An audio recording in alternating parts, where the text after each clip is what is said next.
সাম্প্রতিক সময়ে বিশ্বজুড়ে নিজেদের কার্যক্রম বাড়িয়ে বিতর্কের জন্ম দিয়েছে ভারতের গোয়েন্দা সংস্থা র। বিভিন্ন দেশে গুপ্ত হত্যা, গোপন নজরদারির অভিযোগ উঠছে এই সংস্থার বিরুদ্ধে। র এর অন্যতম কিলিং টার্গেটে পরিণত হয়েছে কাশ্মীরি, শিখ, মুসলিম, বাঙালি, আরব, এমনকি চীনা নাগরিকরাও। কানাডা থেকে শুরু করে যুক্তরাষ্ট্র, পাকিস্তান থেকে সংযুক্ত আরব আমিরাত এবং ইউরোপীয় ও দক্ষিণ এশিয়ার বিভিন্ন দেশে র এর কর্মকাণ্ড উদ্বেগ বাড়িয়েছে। অথচ পর্যাপ্ত তথ্য প্রমাণ থাকার পরে বিষয়টি নিয়ে অনেকটা চুপ রয়েছেন বিশ্বনেতারা। অনেকের মতে র এর এমন কর্মকাণ্ডে চুপ থাকার মানে হল বিপদ ডেকে আনা। ভারতীয় গোয়েন্দা সংস্থা র এর বিতর্কিত কর্মকাণ্ড নিয়ে এক প্রতিবেদনে উদ্বেগ জানিয়েছে পাকিস্তানি গণমাধ্যম দ্য ডেইলি পার্লামেন্ট টাইমস। ওই প্রতিবেদনে র এর কর্মকাণ্ড নিয়ে উদ্বেগ বাড়ার বেশ কিছু কারণ তুলে ধরা হয়েছে। সেগুলো হলো 2023 সালে কানাডায় শিখ নেতা এবং কানাডার নাগরিক হরদীপ সিং নিজ্জারকে গুলি করে হত্যা করা হয়। এই ঘটনায় ভারতের ওপর বেজায় চটে যায় কানাডার তৎকালীন প্রধানমন্ত্রী জাস্টিন ট্রুডো। এই ঘটনায় তিনি ভারতীয় সরকারের জড়িত থাকার অভিযোগ তোলেন।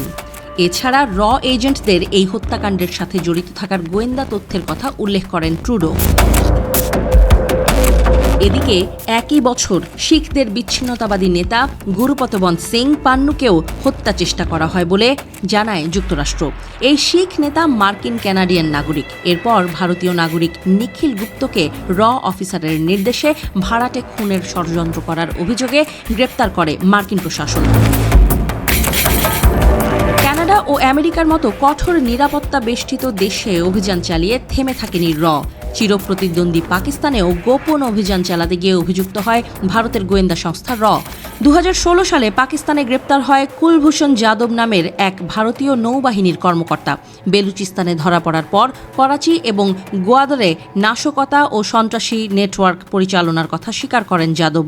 পরে ভারত দাবি করে যে তাকে ইরান থেকে অপহরণ করা হয়েছিল, কিন্তু ভ্রমণ নথি, ছদ্মনাম এবং র এর সাথে তার যোগাযোগ রয়েছে বলে প্রমাণ পায়।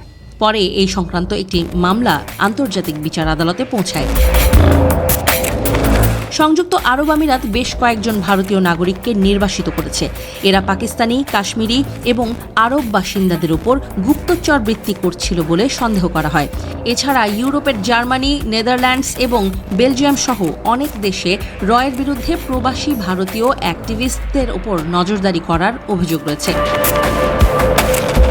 এমনকি বাংলাদেশে র এর দীর্ঘদিনের প্রভাব কোনো গোপন বিষয় নয়। ক্ষমতাসীন আওয়ামী লীগকে সমর্থন এবং বিএনপি ও জামায়াতে ইসলামীর মতো বিরোধী দলগুলোকে দুর্বল করার অভিযোগ রয়েছে র এর বিরুদ্ধে। এমনকি শেখ হাসিনার সমাবেশে 2004 সালের গ্রেনেড হামলায় জড়িত থাকার অভিযোগও রয়েছে, যদিও তা অস্বীকার করে ভারত।